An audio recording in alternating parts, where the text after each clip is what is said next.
She's still laughing.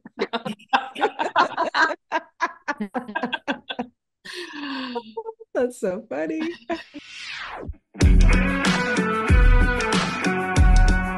Welcome to Five Lemons Left. We're the real stuff, the lemons making lemonade. So pucker up because we're going to be discussing our life's lessons and the nitty-gritty details of our spiritual journeys.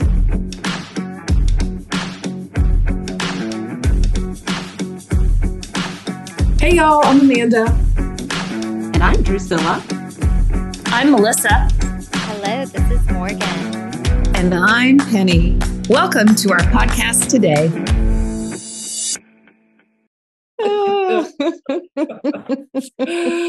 Welcome, everybody. We have a really interesting conversation today. We're going to be talking about idols. We'll start off by talking about what an idol is, why they're present in our lives, and how they're affecting us and what's behind it all.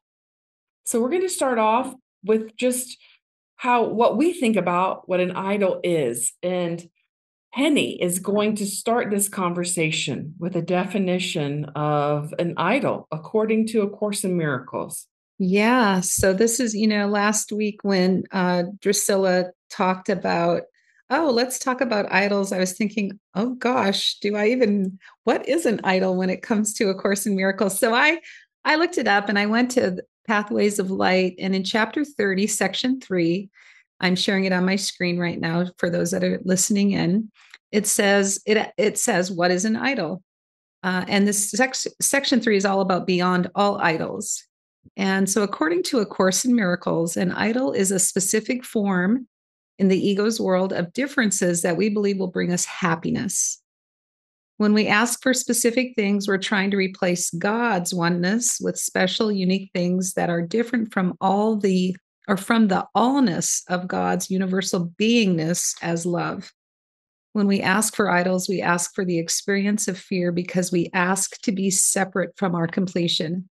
And so we seek for completion outside ourselves where it cannot be found.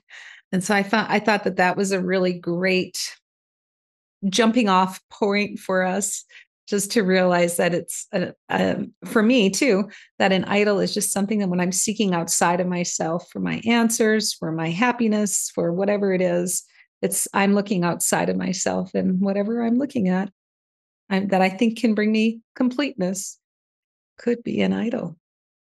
Yeah. Morgan, you had some other definitions that you looked up too. What were those? Yeah.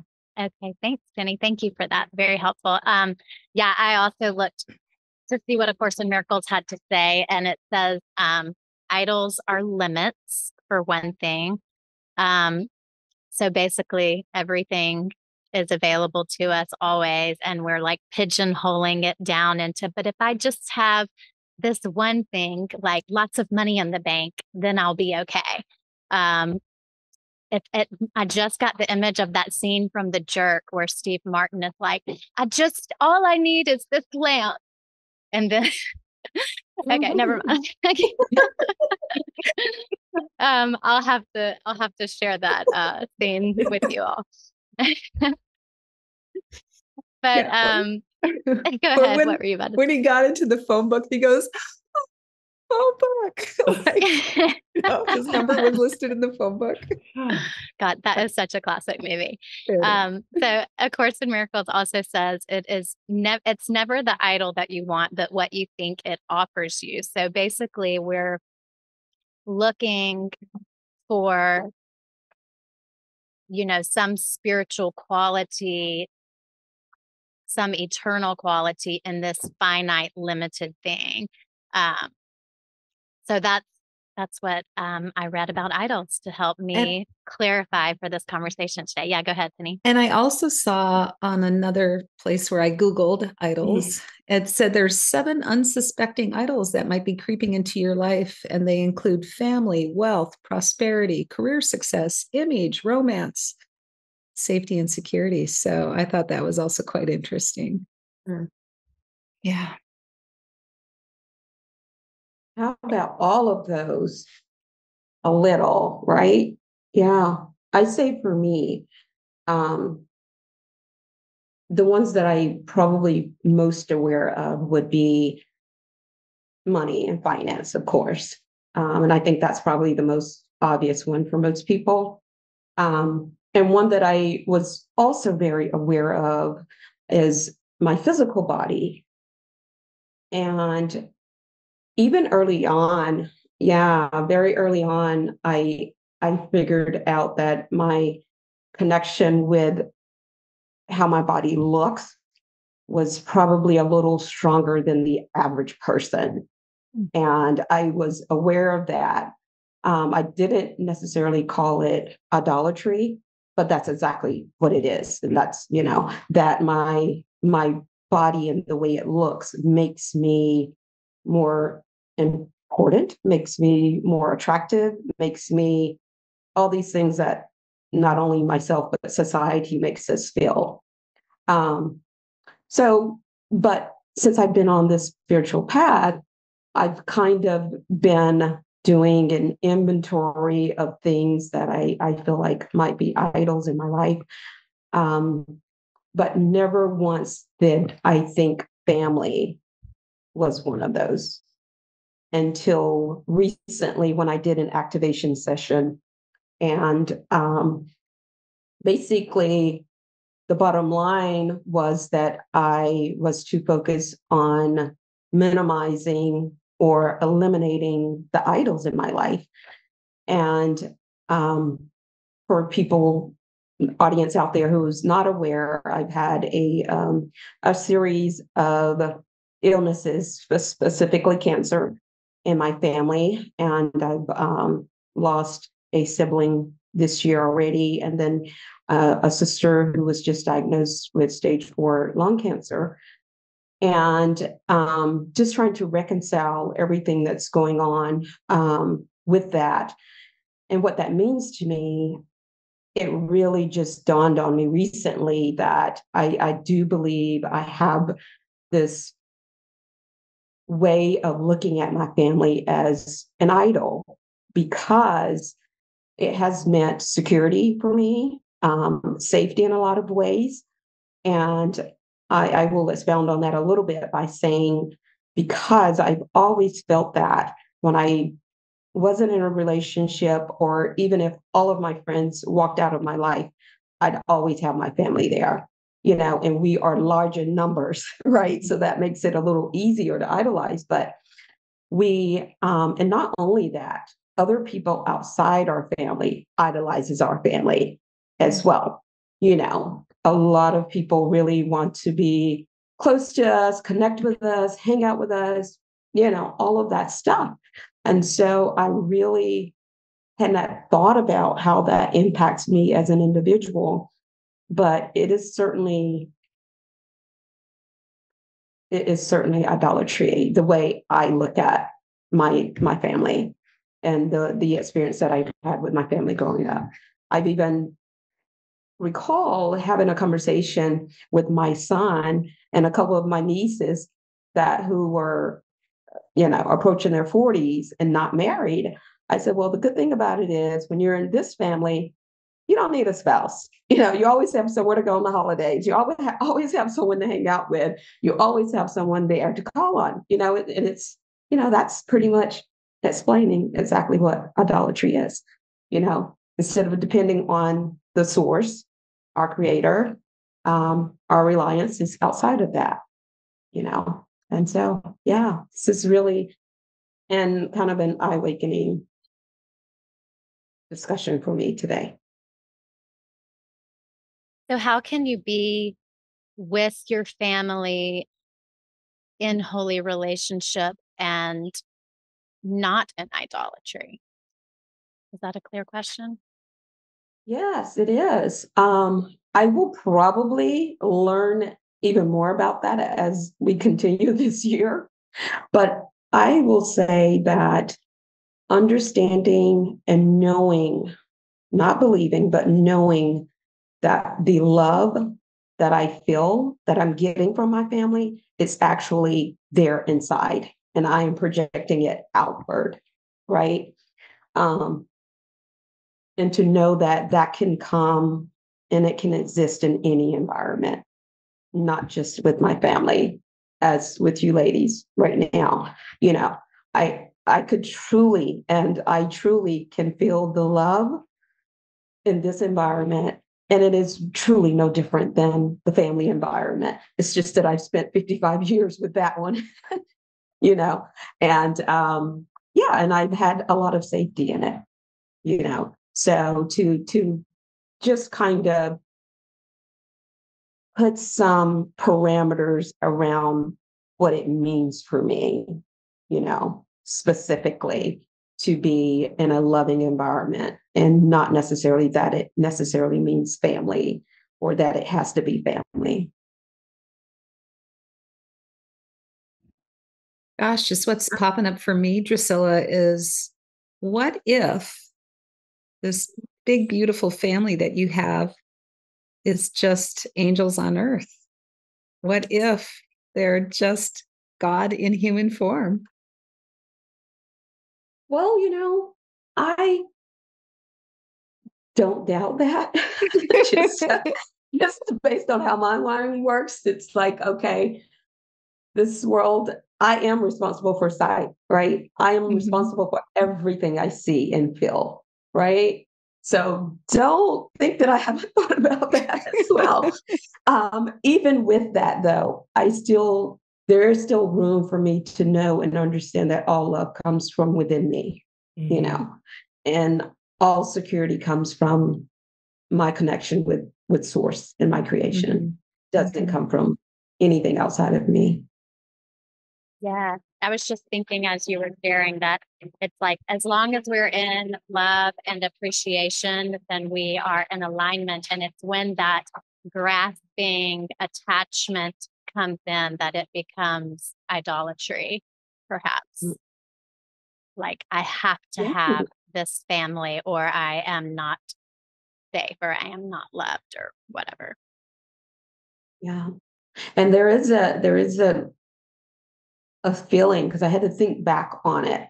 There is definitely the same kind of feeling you feel when you break up with someone or something. Like if there's a conflict and you think everybody in the family is going to be mad at you or something, there is that feeling. I mean, it's especially in my situation where I think there is a level of idolatry.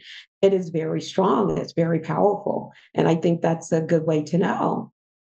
There's a strong level of attachment to the structure that my family has and what it means to me. Yeah. What's coming up for you, Melissa? Well, I feel like when I started Course in Miracles, I mean, really maybe 10 years ago, I wanted to answer some questions for myself. Like I always understood that we're not supposed to look outside of ourselves, that we should find our answers inside. I had heard that, but I didn't know how to. And I really think the Course in Miracles in the lessons is really preparing you and showing you how that, everything we see is, is really not real. And then our connection with our higher power is the number one thing in our life that feeds us. That's our source. And that everything else, like Morgan said, that we grasp for and think completes us, or that we have to have, is that separation that the Course of Miracles talks about through the whole book, the separation versus being one with God. So I feel like it's I got so many answers from the Course in Miracles and the workbook lessons, and realizing nothing exists, and realizing that there is no completion outside of ourselves. I still have idols. I mean, I don't know, this is just a word we use, idols, right? But I still have attachments to lots of things that I think somewhere in the back of my mind, maybe Harry Styles will complete me because you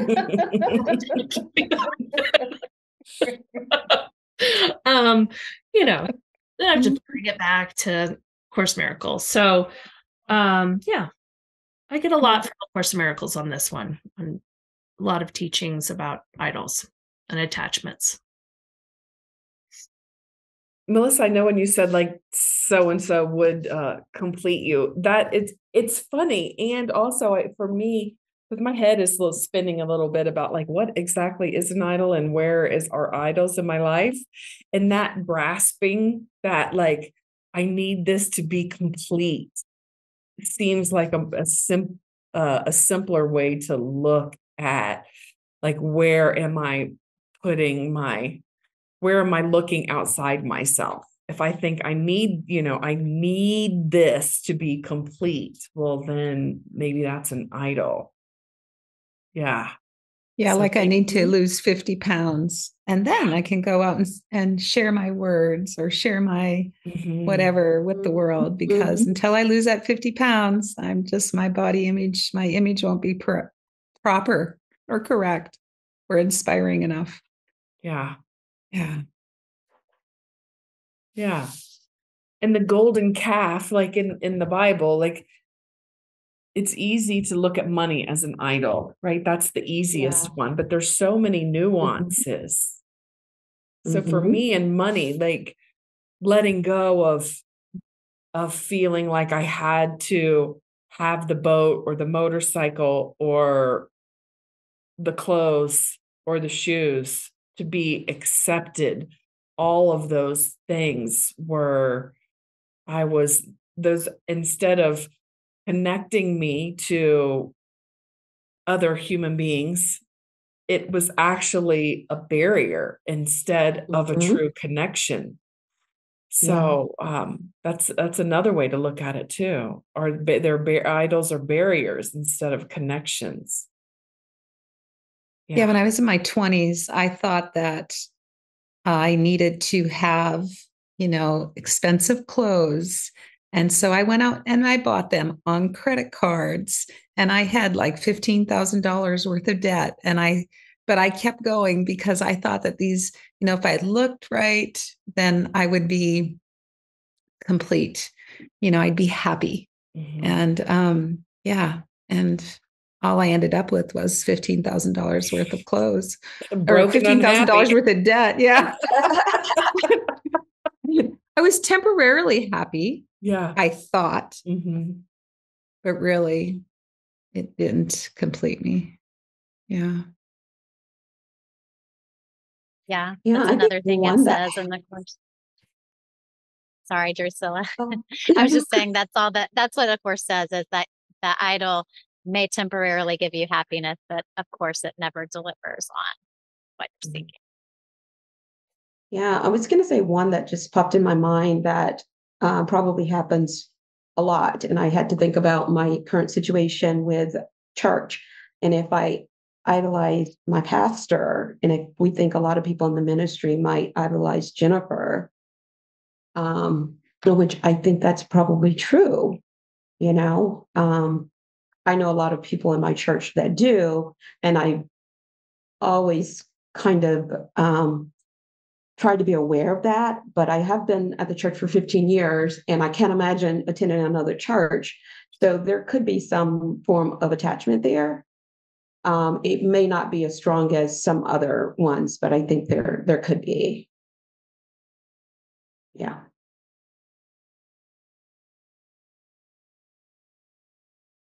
So I have more. Oh, go ahead, Melissa. Go ahead. Are you sure? Okay. Don't lose your thought. I'm diverting here a little bit. So you wrap this up. Okay. Well, it was a whole other thing too. Morgan, you go, and then Melissa's going to go. Okay. I was just going to say I have a more subtle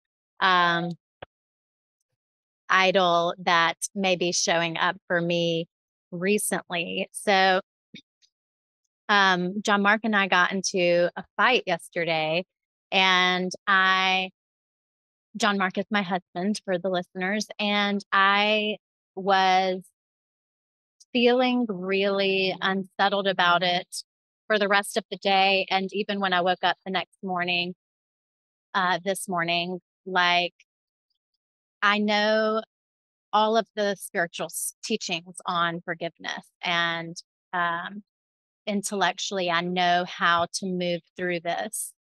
And it wasn't working for me. I still felt unsettled, and I felt an emotional charge, and I felt a lot of judgment. And in my, I lead a prayer time at 9 a.m. Eastern, and one of our peers was there, and she said to me, can you just let it be without needing it to be different? Because even wanting to be done with it, the emotions of it, the charge, all of that is a form of resistance.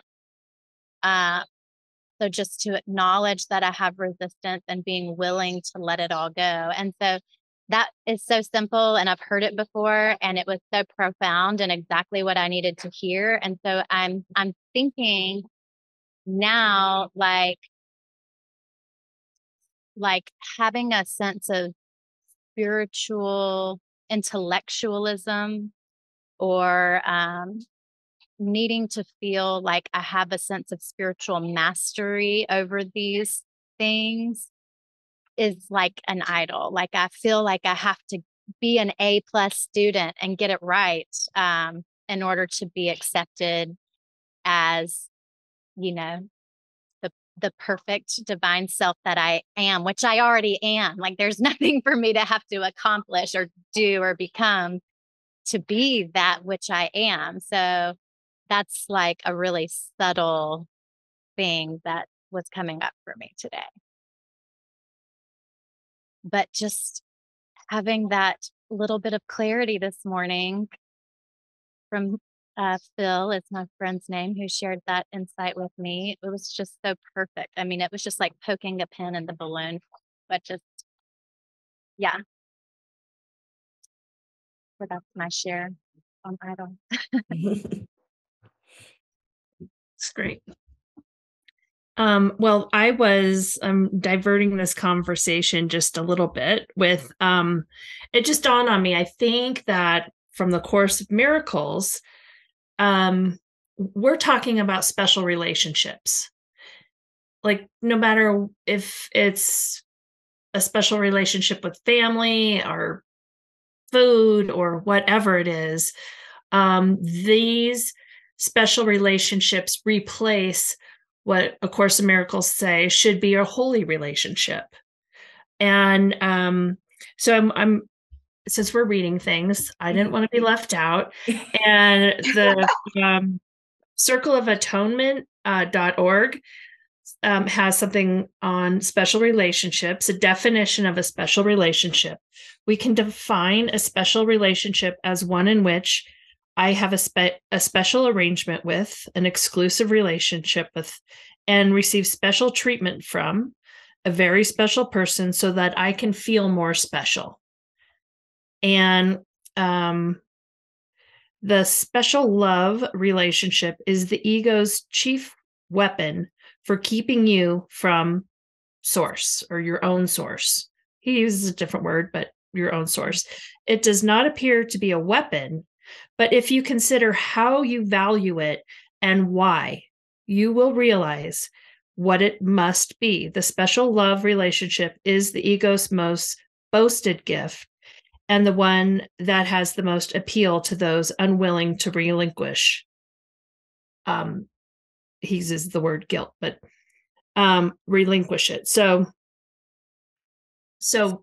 can we talk a little bit about a special relationship versus a holy relationship for people who don't know a lot about A Course in Miracles? Because The Course in Miracles encourages us to seek holy relationships. And I think in people relationships with our source and with things, with everything we're talking about here today. Penny, do you want to talk about a holy relationship versus a special relationship? Boy, I'm striving for that every day. And I can go, I think for me, it's a process. I look at a lot of my relationships are special. And those are the ones that I usually struggle with the most as well. Because yeah. I've been studying A Course in Miracles with Jennifer Hadley. This is my 5th year. And I never knew anything about special or holy relationships before that. It didn't even dawn on me that there could be such a thing. And so I really aspire to have a holy relationship with everyone. I think we're pretty close to having a holy relationship together, the 5 of us. I can go in and out of, my crap with all of you too. You may not even know it, but I can. and,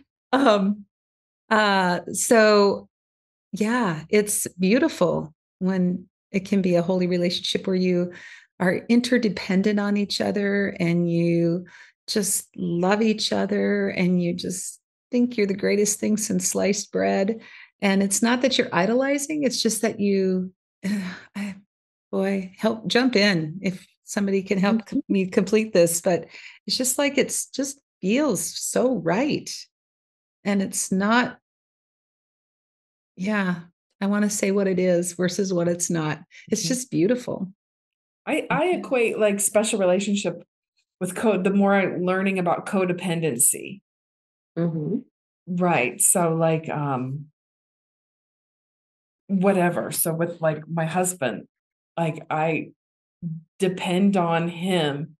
Like if he doesn't approve of me or what I'm saying or what I'm doing, it gives me pause. I like, what's going on here? Like, so to me, depending on him for anything is not a holy relationship. So, and to me, but it could be too sometimes, Amanda. I mean, it's not bad to depend on people for some things. No, it's not. And what I was going to say is like, it's different than depending on someone, like, of course I can depend on my husband to do, what he says he's going to do and all that. But is it taking away from me? Am I like making myself different? Am I, thinking that I can't be whole without him, right? The you complete me type of situation. Jerry McGuire. Yeah, the Jerry McGuire. Of course, I love him and I want to be with him. And I'm choosing, right? I'm choosing to be with him. I'm choosing that love. I'm not trapped, right? I'm not trapped. I don't feel like I can't leave, or if he leaves, my life will be over, right? Like those things aren't there. Would I be sad? Yes, of course, but my life would not be over, right? It's a vibrational shift.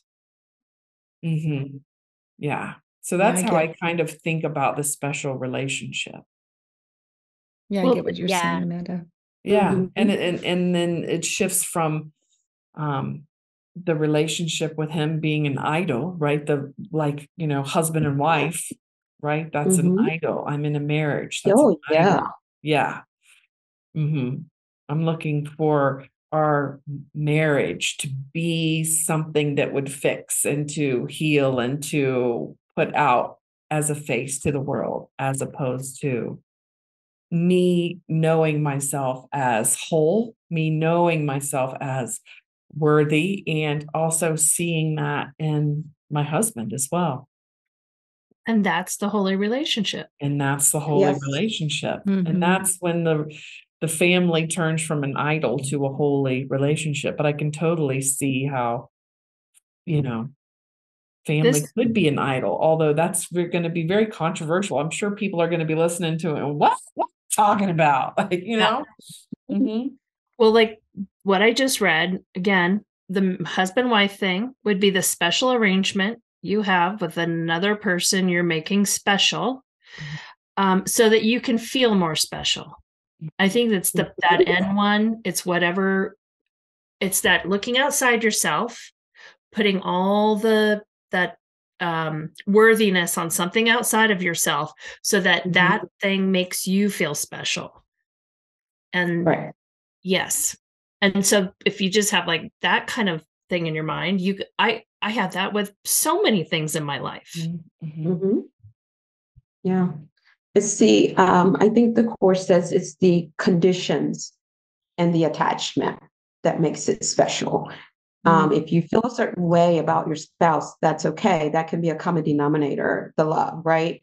But if that love can be manipulated and controlled and it's under a condition, then that's when it becomes special as well. Conditional. That's a good word too. Yeah, It that is a good conditional word. love. Yeah. And I think it's worth mentioning that you brought up the word codependence, Amanda, and I think a lot of people in the world associate codependence with alcoholics and alcoholism, and don't recognize that it plays out in almost every single relationship. So like, for me and John Mark, it's like, I will be with you because I am a fixer and a helper, and you are a fuck up. So we will make each other's stories true for each other. I will continue to help you stay in your ego personality story of believing that you need saving, you need fixing, you need helping, and you will help me stay in my ego story of I am the martyr, I am the fixer, I am the saver. And so we'll just stay in this ego perpetual cycle, never evolving out of that. And I don't think my husband is a fuck up. I need to retract that statement. But I think that, like, on a subconscious level, we were drawn to each other because we were able to match each other's story. If that makes sense. Well, that's like It does. that's codependence to the max. A special relationship. Yeah. A special arrangement. I'm glad you mentioned that, Morgan, because I'd forgotten about the part where in the course it talks about the coming together is because of the unconscious guilt, the subconscious guilt that people carry, and that they do attract based on that you probably did attract someone who was going to help you fulfill this idolization or the status or completeness that you thought you needed from outside of yourself. So yeah, for sure. And I do agree. I think most marriages, unless they knowingly came together in a holy situation, on some levels may have started out a special relationship. And they can be all transcended into a holy relationship. And of course, the miracle says it even only takes one person's willingness. Which is beautiful.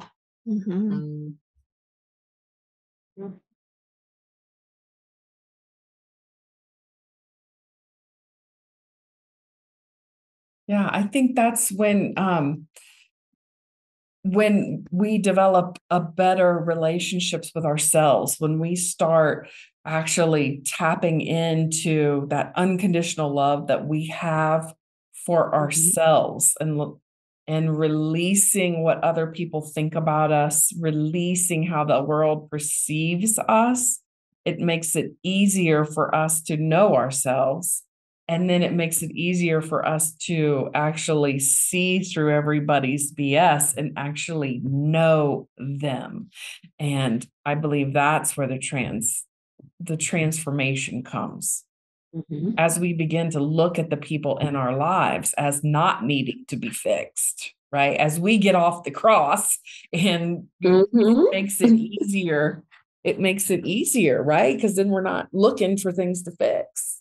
And we're not looking to, whatever. I love that. Just get off the cross, people. I do. I Yeah. do too. Very well said, Amanda. Thank you. Yeah. Uh-huh. And that holy relationship needs to start with me first. I need Yes, to it have a holy does. relationship with Yes. Penny before I can have it with Yeah. anybody else. And I think you did a great job in explaining that, Amanda, because I know most people would think, and I thought the same exact thing. How's this possible for one person to do it? It takes two people, right? But no, you're absolutely right. Because once you can see yourself as whole, perfect, and complete, then you can also see your spouse, your partner, your family member as the same. And then it all rises, on the same vibration. Yeah, I like that. Mhm. Boy, I think we about have wrapped it. Yeah. Any final thoughts about we started off the conversation about idols. So how does the special relationship and the holy relationship relate to idols? Just to kind of bring it back to full circle.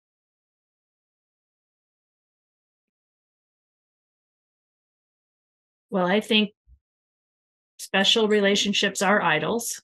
Yeah. And it's just this constant attention on something else outside of ourselves that's going to complete us, that I feel special being in, I feel special because of. And that is not where we get our wholeness and our oneness. Yeah. So one more said, Melissa. Yeah, one more question before we wrap this up then. So how do we get our wholeness and our oneness? How do we shift away from looking on the outside? Isn't that the $1 million question? Mm-hmm. I do think A Course in Miracles helps. Yeah. It helps I doing the think it's a lessons. matter, yeah. I think it's just a matter of constantly being willing to affirm. It's a matter of faith and trust, and just constantly reminding yourself, affirming those truths about our true nature. And what is the quote that Jennifer Hadley often references? When you believe more in what you don't see than what you do see, then you will see what you don't see, and you won't see what you do see. So I think just it's a practice. Yeah. And for me, it's all about self-love, beginning with self-love. Yeah. Yep. That's exactly what I was going to say, Penny. Yeah, self-love and being aware of your thoughts about yourself specifically, because it does start with yourself. And letting go of those judgments and those stories. I think stories are the biggest thing. Once I realized that, we carry around these stories even from childhood, and they kind of dictate how we navigate our lives. Once I was able to see that, and how I was basically essentially given those stories the power that I should hold for myself, you know.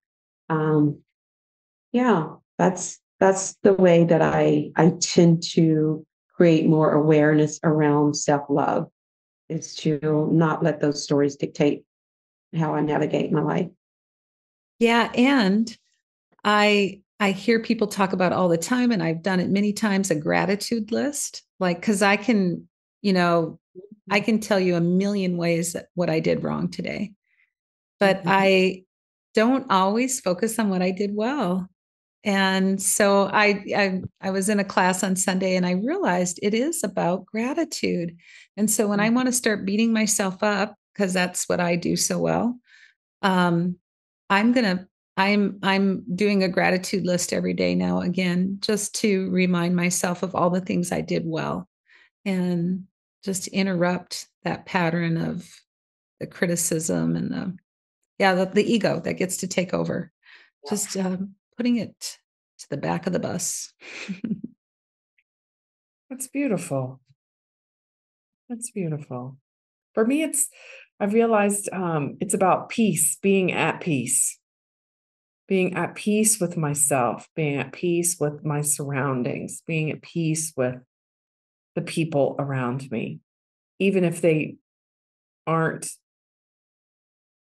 expressing opinions that I think align with my opinions. It's still about being confident enough in myself to be at peace.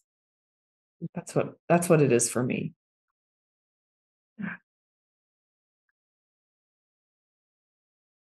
So Morgan. Beautiful conversation. Thank you, ladies. Okay, so announcements. Let's see. Please check out our website, fivelemonslaughing.com, and that's FIVE, lemonslaughing.com. And you can find us on Instagram and Facebook. We are also on Spotify, Amazon, Audible Podcasts, several podcasting platforms. We've yet to figure out Apple Podcasts, but find us on whatever podcasting platform you listen to, and please give us a like, a subscribe. Find us on YouTube, like, follow, share, all those good things to help us. And send us an email, info@fivelemonslaughing.com. We'd love to hear your thoughts, your feedback on our conversations. And if there's anything that you're curious about or would like to know more about, we could use it as inspiration for one of our topics. So thank you so much for listening. Bye, y'all. Bye. Bye-bye. Bye.